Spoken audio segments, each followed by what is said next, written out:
హే మ్యానియాక్స్, ఎలా ఉన్నారు? Welcome back to the movie maniac. ఈ వీడియో రెగ్యులర్ మూవీ రివ్యూలో అయితే కాదు. ఫస్ట్ ఈ మూవీ తీస్తున్నామని డిజ్నీ అనౌన్స్ చేసినప్పుడు ఈ మూవీని మళ్ళీ రీమేక్ చేయటమో అవసరం అని అయితే అనిపించింది. స్నో వైట్ స్టోరీ మీద చాలా మూవీస్ వచ్చాయి. All of the movies disaster అయ్యాయి. అయినా సరే డిజ్నీ తెగించి ఈ మూవీని లైవ్ యాక్షన్ చేద్దామని అయితే డిసైడ్ అయింది. అది కూడా రేచల్ జెగ్లర్ని మెయిన్ లీడ్గా క్యాస్ట్ చేసి.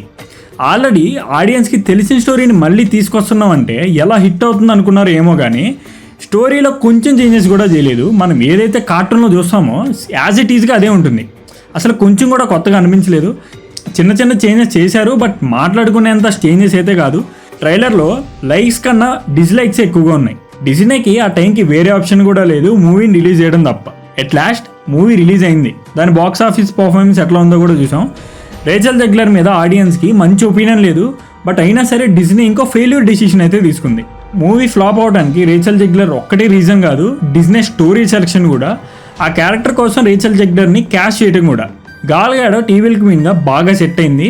తనకిచ్చిన క్యారెక్టర్కి అయితే న్యాయం చేసింది. నేను మూవీ మొత్తం చూడటానికి మెయిన్ రీజన్ కూడా. ఇంకా రేచల్ జెగ్లర్ యాక్టింగ్ గురించి మాట్లాడుకోకపోవటమే బెటర్.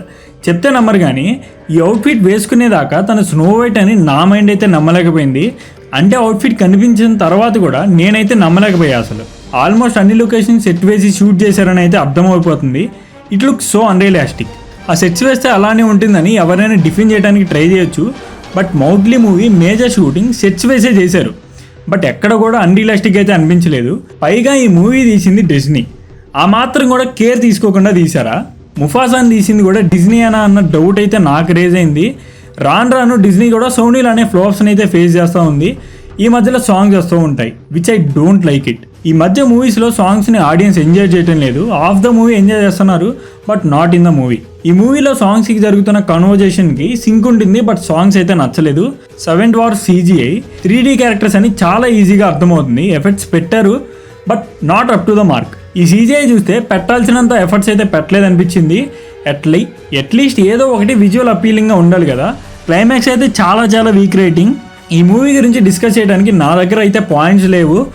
నేను చాలా ట్రై చేసా పాజిటివ్స్ ఉన్నాయేమో అని, బట్ మూవీ చూసేటప్పుడు కానీ మూవీ చూసిన తర్వాత కానీ ఇప్పుడు కూడా నాకైతే ఏం గుర్తుకు రాలేదు. ఈ మూవీ గురించి ఇంకా డిస్కస్ చేయాలంటే ఎంత వరుసగా తీసారో మాట్లాడుకోవచ్చు. These are my thoughts on snow white. Okay guys, ఈ వీడియోకి ఇంతే. మళ్ళీ వచ్చే వీడియోలో కలుసుకుందాం. Until then subscribe to the movie maniac.